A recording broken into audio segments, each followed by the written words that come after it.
नमस्कार मित्रों, वीर बहादुर सिंह पूर्वांचल विश्वविद्यालय जौनपुर उत्तर प्रदेश। यहाँ के पीएचडी नोटिफिकेशन में काफ़ी बदलाव हो गए हैं और पीएचडी का नोटिफिकेशन जो अभी कुछ दिनों पहले आया था वो फिर से ओपन हो गया है और आप यहाँ पे दोबारा अप्लाई कर सकते हैं और कुछ नियम कानून भी बदल गए हैं।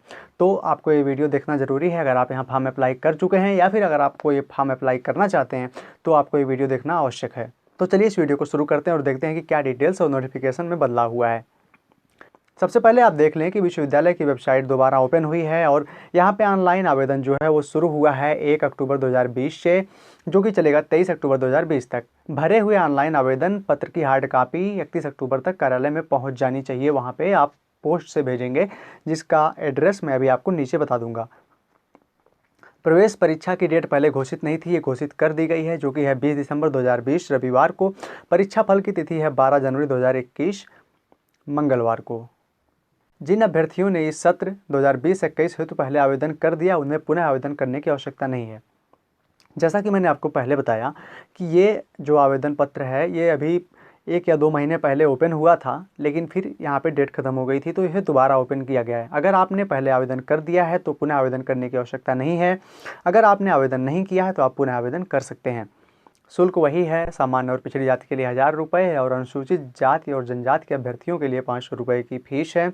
हाँ, ये जब आपने आवेदन पत्र फिल कर लिया है तो अगर आपको आवेदन पत्र भेजना है तो ये जो है एड्रेस आपके सामने दिया गया है। ये एड्रेस है सहायक कुल सचिव शैक्षणिक वीर बहादुर सिंह पूर्वांचल विश्वविद्यालय जौनपुर उत्तर प्रदेश को दिनांक 31 अक्टूबर 2020 तक आपका भरा हुआ आवेदन पत्र समस्त पत्रों की स्वप्रमाणित कॉपी के साथ प्राप्त हो जाना चाहिए। आपके जितने भी एजुकेशनल डॉक्यूमेंट हैं उनकी स्वप्रमाणित प्रतियां आप इसमें लगाएंगे और अपना भरा हुआ आवेदन पत्र लगाएंगे, फिर उसे स्पीड पोस्ट से आप इस एड्रेस पर भेजेंगे।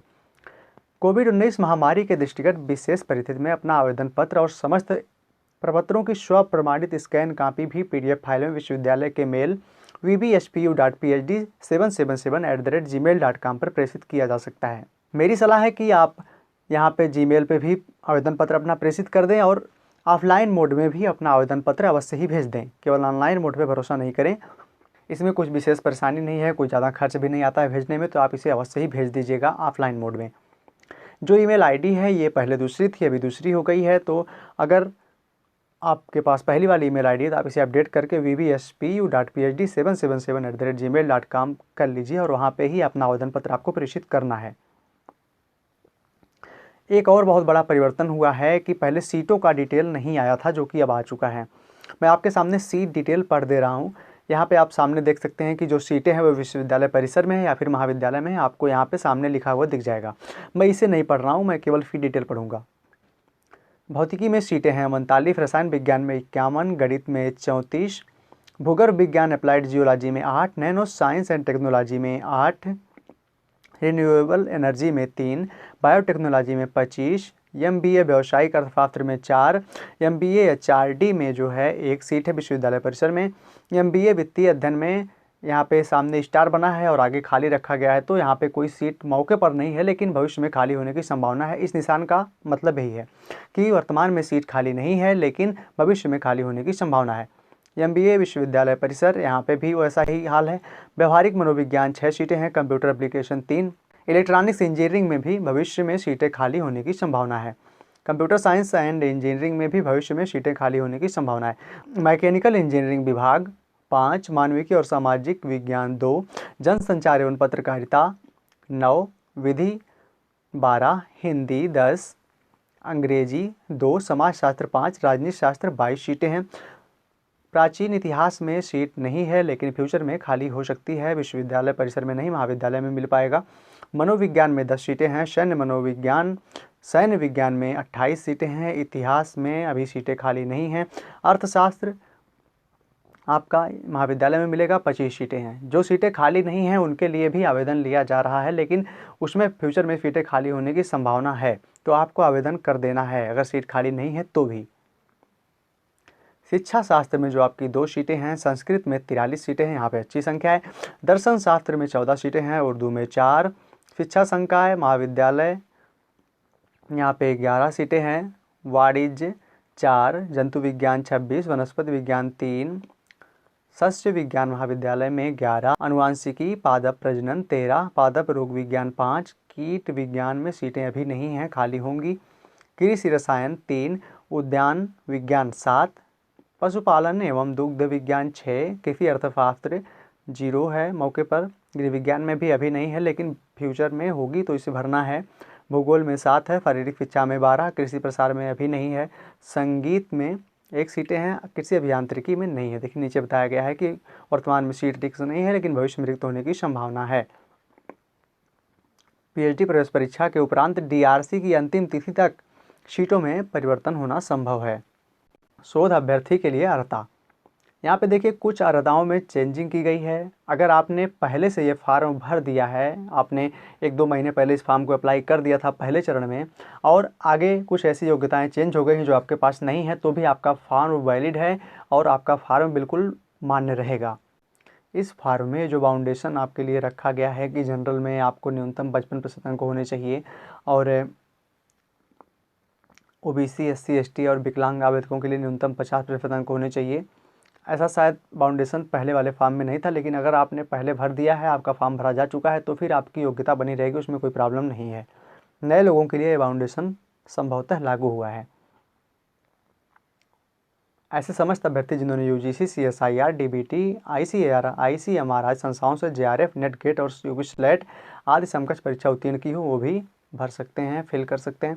वीर बहादुर सिंह पूर्वांचल विश्वविद्यालय जौनपुर से संबंधित राजकीय अनुदानित महाविद्यालयों के शिक्षक, अंतर्राष्ट्रीय अभ्यर्थी, ऐसे अभ्यर्थी जिनका गेट परसेंटाइल 75 से कम ना हो, ऐसे अभ्यर्थी जो आर्मी, नेवी, एयरफोर्स में कर्नल रैंक में या उसके समकक्ष न्यूनतम 10 वर्ष की सेवा कर चुके हों, एमफिल जिनका है वो भी भर सकते हैं। गवर्नमेंट सेक्टर पर, public sector, private industry companies के अधिकारी जिन्होंने कम से कम 10 वर्ष की सेवा पूर्ण कर ली, वो भी यहाँ पे अप्लाई कर सकते हैं। मतलब अगर आपका सिंपल पीजी है तो भी आप यहाँ से अप्लाई कर सकते हैं।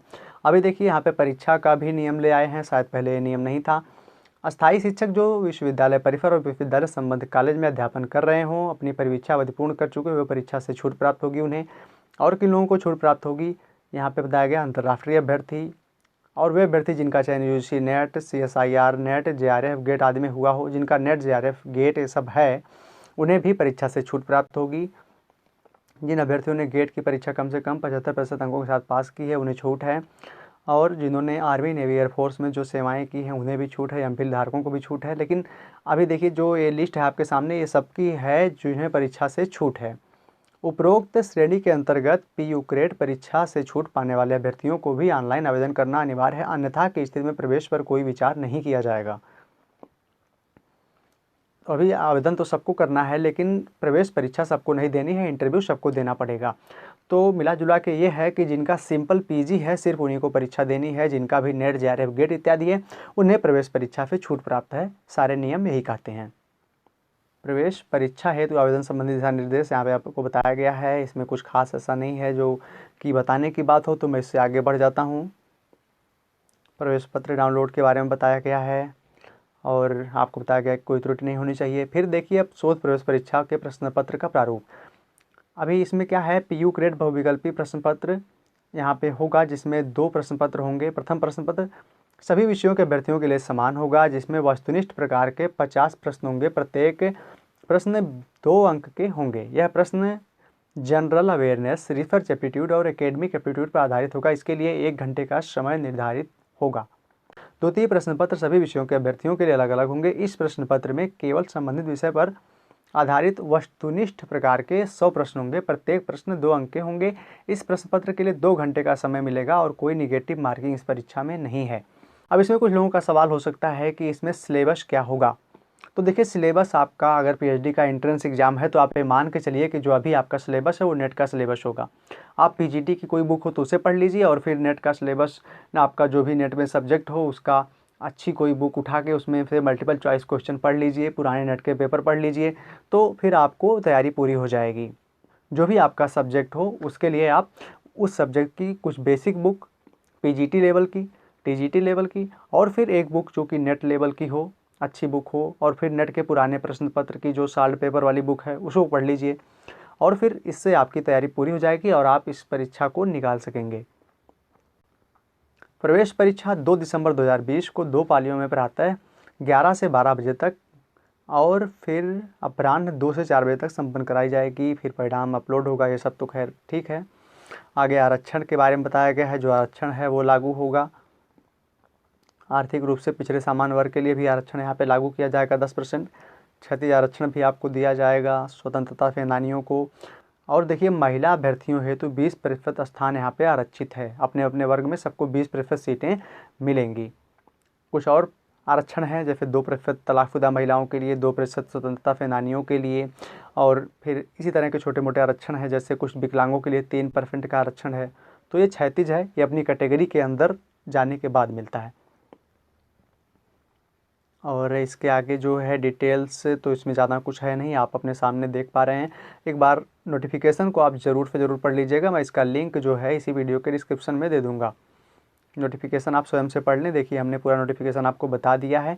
अभी इसमें से आप यहाँ पे फॉर्म अप्लाई कर दीजिए। इसको अप्लाई करने का लिंक आपको इसी वीडियो के डिस्क्रिप्शन बॉक्स में मिल जाएगा, जिससे आप एक आर्टिकल पर पहुँचेंगे और आप वहाँ से सारी चीज़ें अप्लाई कर सकेंगे।